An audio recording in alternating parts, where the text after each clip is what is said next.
Assalamualaikum warahmatullahi wabarakatuh. Perkenalkan, saya Syahrani Delta Rahmadani dengan NIM 0805 1282 3280 dari kelas L2 dari salah satu praktikan dari praktikum survei dan pemetaan. Sebelumnya, saya mohon maaf karena tidak bisa mengaktifkan kamera dikarenakan permasalahan pada laptop saya. Ini sebagai buktinya, Zoom is unable to detect the camera. Jadi kamera saya tidak terdeteksi. Maka dari itu, saya akan membuat video ini setelah meminta izin kepada Kak Christine untuk tidak menggunakan kamera, dan Kak Christine telah meng-ACC atau telah mengizinkan saya untuk tidak menggunakan kamera, tapi pada analisa data saya menggunakan nama dan NIM saja. Oke, berikutnya adalah pengolahan data. Tapi sebelum itu saya akan menjelaskan apa sih digitasi dan juga layout peta. Digitasi sendiri adalah proses untuk membuat peta analog dalam bentuk raster menjadi peta dalam bentuk digital.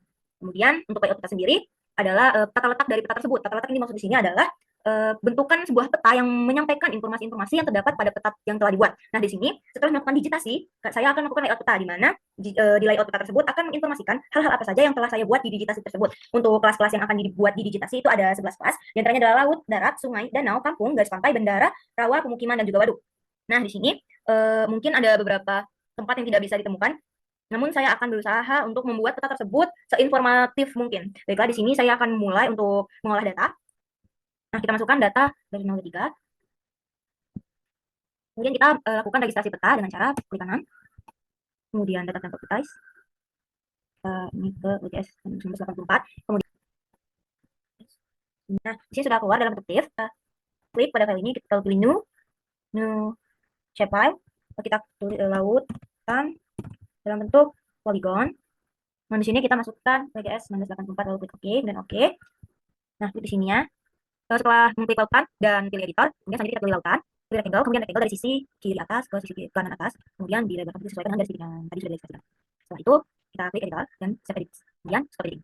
Setelah itu kita uncheck lautan, kembali ke katalog, kemudian pilih lagi yang di file yang akan kita tekan, klik kanan, new, save file, dan kita pilih daratan. Untuk feature type-nya itu polygon, kita edit lagi nya WDS 914, lalu klik OK, lalu klik lagi. Kemudian pada daratan ini, kemudian pada daratan kita klik editor lagi, start editing, di sini daratan, pilih ke polygon. Nah, untuk sini kita buat satu dengan cara di zoom.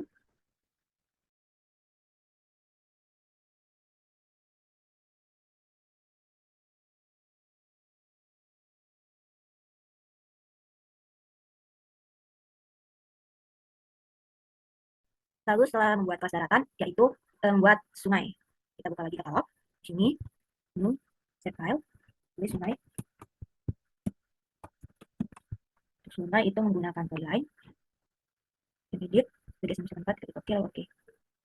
Nah, sini kita sungai, klik, kemudian editor, start editing. Dan akan kita buat sungainya, line. Kita buat sini.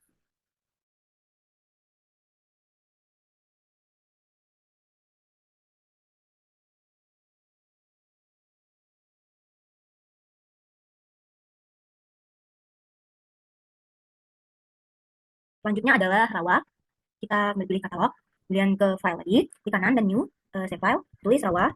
Lalu ini pilih polygon, edit, nomor media 984, oke, kemudian oke. Nah, untuk rawa sendiri, kita di sini editor, start editing, di rawa itu menggunakan polygon.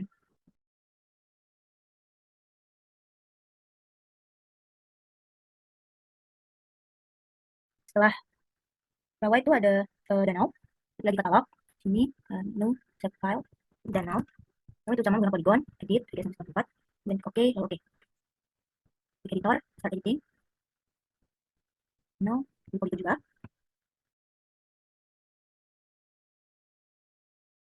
Oke, kemudian editor, start edit, dan stop editing. Langsung tulis. Kemudian setelah danau adalah kampung. Kita ke katalog lagi. Kita ini, kemudian klik mana save file, tulis kampung atau bangunan ini ya. Menggunakan poin. Edit. Menggunakan DGS. Oke. Berapa ini? Oke. Dan kampung, kita klik editor, start editing. Cari seperti ini, kampung, poin.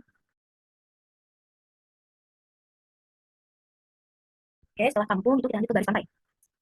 Kita katalog lagi. Kita klik katalog lagi, kemudian di sini kita klik kanan new save file, kita buat garis pantai. Pantai itu klik polygon, edit, kemudian garis pantai. Oke, nah garis pantai. Ini kemudian editor, start editing. Setelah garis pantai adalah bandara. Kita ke katalog. Seperti ini, new, save file, ini kita tulis bandara, menggunakan poin, hit, radius 984, oke, lalu oke. Kita pilih ininya yang bentuknya seperti pesawat. kurang kecil, kurang kita ganti warna merah. Oke. Ini editor, start editing. Kemudian pada bandara ini kita klik dan poin. Setelah saya cari-cari di Google, itu ternyata di daerah sini ada pemukiman dan juga bandar udara. Jadi di sini ada bandar udara.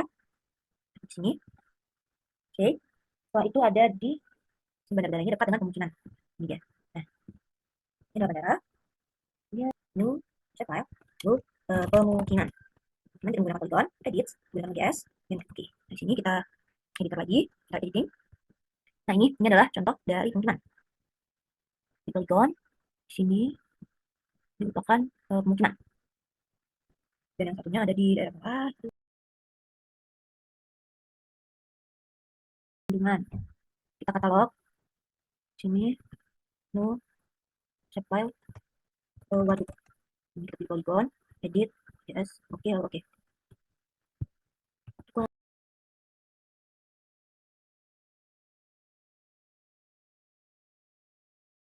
Kemudian itu yang terakhir adalah sawah. Kita lagi katalog. Ini kita new, shape file, terus saya pilih sawah. Saya menggunakan polyline, edit. Saya menggunakan polygon, edit, WGS 1.4, oke, oke. Nah, untuk di sini sendiri, sawahnya tidak terdapat sawah ya di pulau Yamdena ini. Jadi saya hanya akan mengikut nama sawah di sini. Tapi untuk legenda di dalam petanya, kita tidak menemukan adanya sawah. Kita simpan semuanya. Kemudian pada bagian ini kita checklist. Setelah melakukan digitasi peta, kita akan melakukan layout peta. Kita pilih layout view.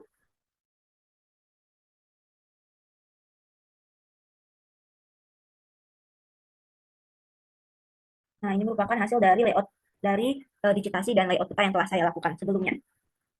Oke, kemudian adapun bagian kesimpulan dan saran, untuk kesimpulannya adalah kenapa sih perlu dilakukan layout peta setelah dilakukan digitasi peta? Layout peta dilakukan setelah melakukan digitasi peta karena untuk pembuatan peta tersebut, kita memerlukan informasi-informasi tambahan yang berkaitan dengan hasil dari digitasi tersebut. Sedangkan digitasi adalah pengertian dari proses yang dilakukan untuk membuat peta analog menjadi peta digital. Oleh karena itulah, peta digital memerlukan informasi-informasi tambahan. Tidak hanya sebuah peta yang tidak ada informasi apapun. Informasi-informasi yang diberikan pada proses layout peta seperti judul peta, legendanya, skala-skala peta, dan juga dari membuat peta tersebut. Mungkin itu kesimpulan yang dapat saya sampaikan. Kemudian ada pun saran untuk praktikum, dimohon untuk membuka kemudian ada pun saran bagi praktikum, dimohon untuk diadakannya praktikum susulan, tidak ada praktikum mandiri, karena kalau misalnya praktikum mandiri, ditakutkan kami bisa salah informasi mengenai materi yang telah dipelajari tersebut. Oke, mungkin hanya itu saja pengolahan data, kesimpulan dan juga saran yang dapat saya sampaikan. Sekali lagi saya telah konfirmasi kepada pemateri digitasi dan layout peta, yaitu kepada Kak Christine Octaviana, dan beliau telah meng-ACC atau telah menyuruh saya untuk melakukan video ini tanpa adanya muka, bukan tanpa alasan, tapi karena laptop saya tidak bisa mendeteksi kamera. Oke, mungkin sekian dari saya minta maaf apabila ada salah kata, saya akhiri. Wassalamualaikum warahmatullahi wabarakatuh.